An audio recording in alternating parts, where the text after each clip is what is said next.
Welcome to Evolutionary Biology.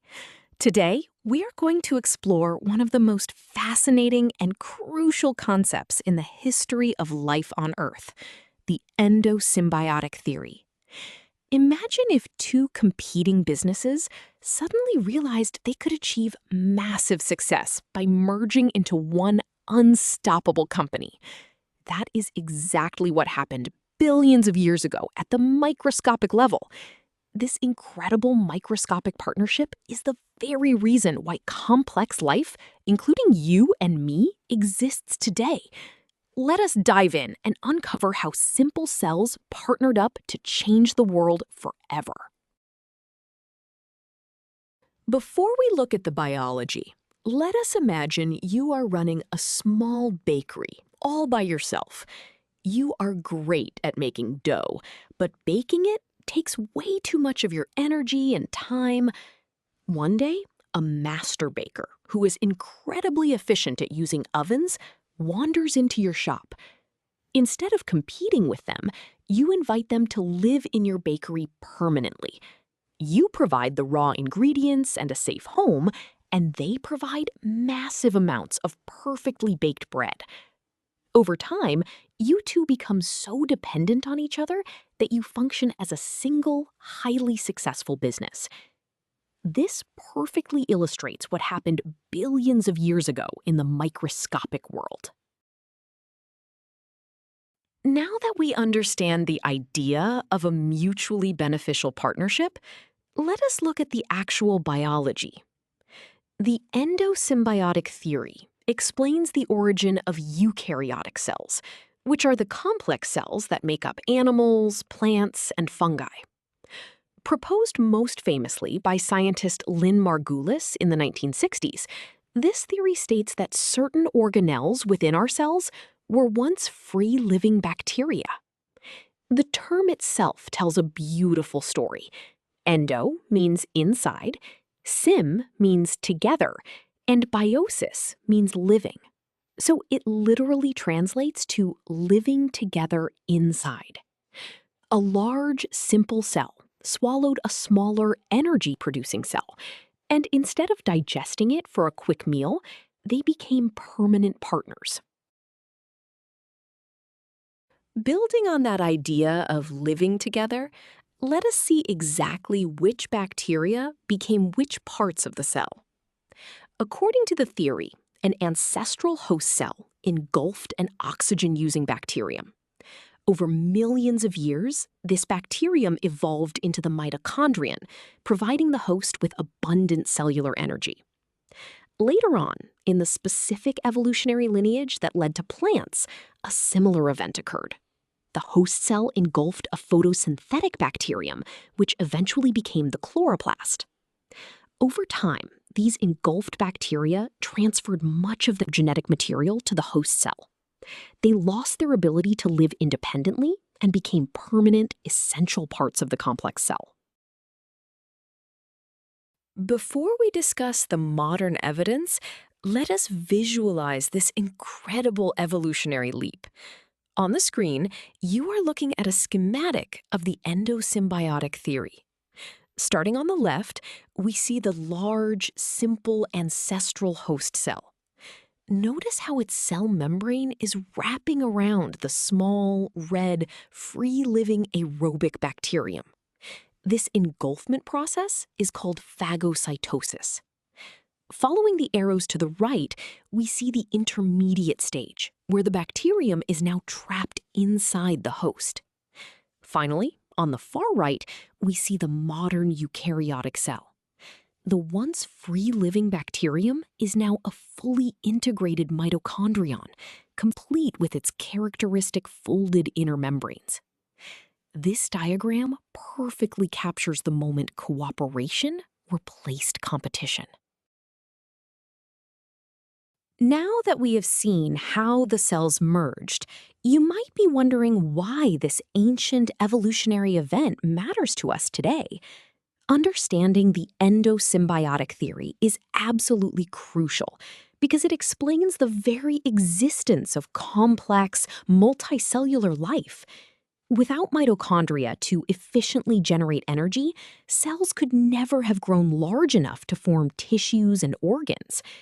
In modern medicine, this theory is highly relevant because mitochondria still retain their own unique DNA, which is inherited only from the mother.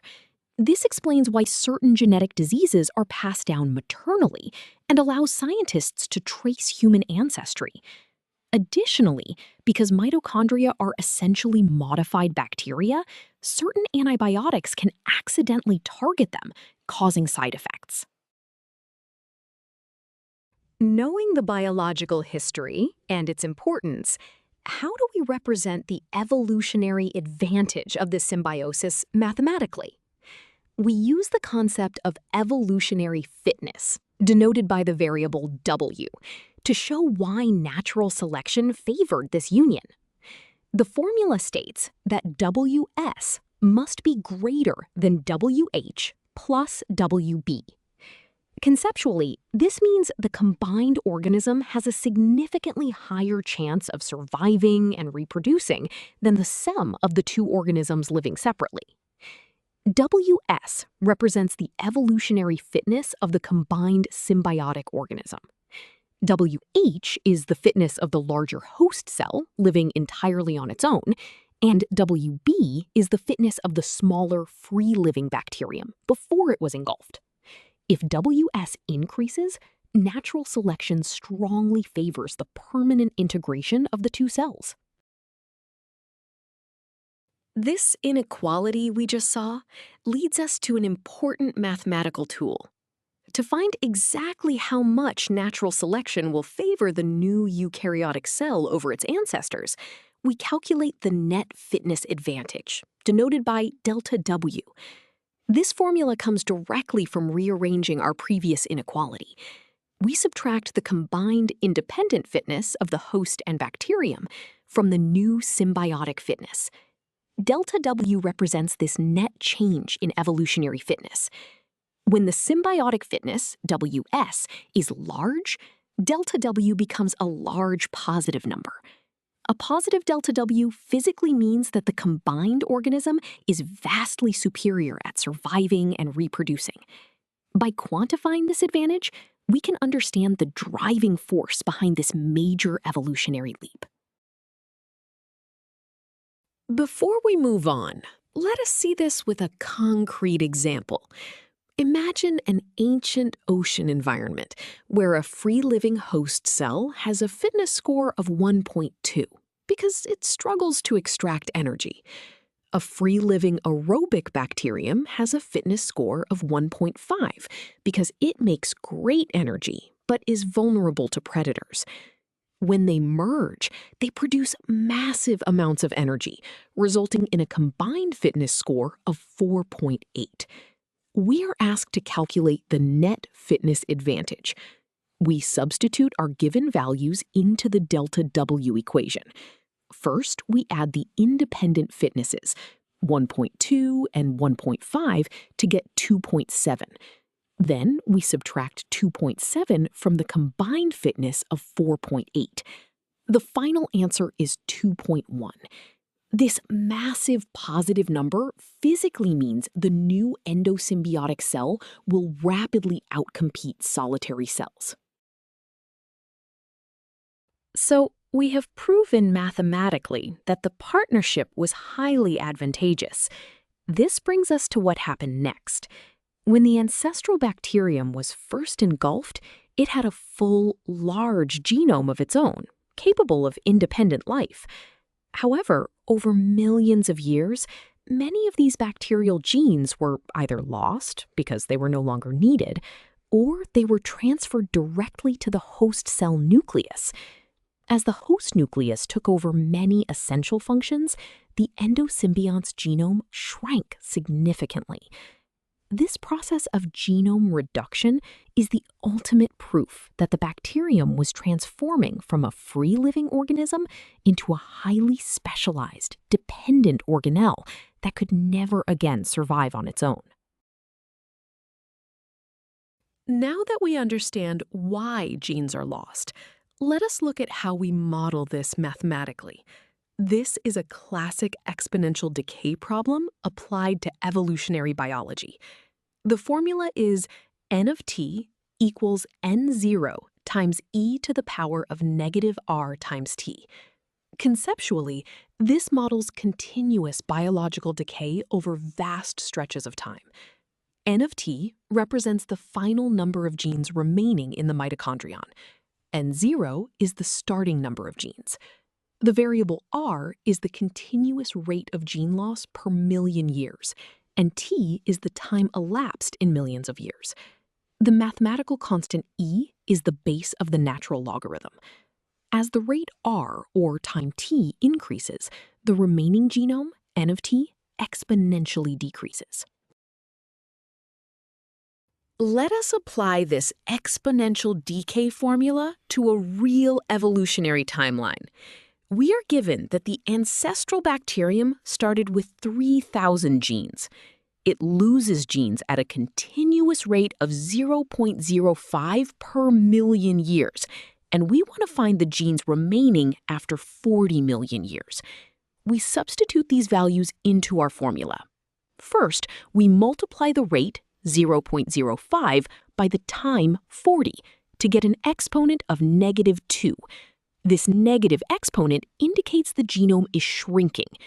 We evaluate e to the power of -2, which is approximately 0.1353, meaning only about 13.5% of the genome remains.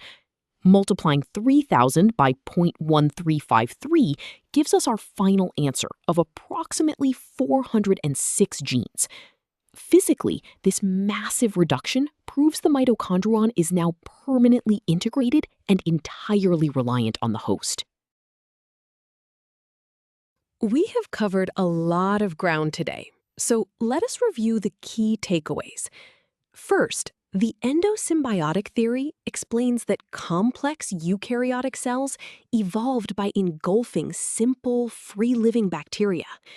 Second, organelles like mitochondria and chloroplasts are the direct descendants of these ancient bacteria, which is why they still carry their own unique DNA today. Third, we saw mathematically that this symbiosis provided massive evolutionary fitness advantages, making the combined organism vastly superior to its ancestors. Finally, the exponential decay of the bacterial genome over millions of years proves that these organisms are now permanently integrated. You now have a solid understanding of how microscopic cooperation built the foundation for all complex life on Earth. Great job!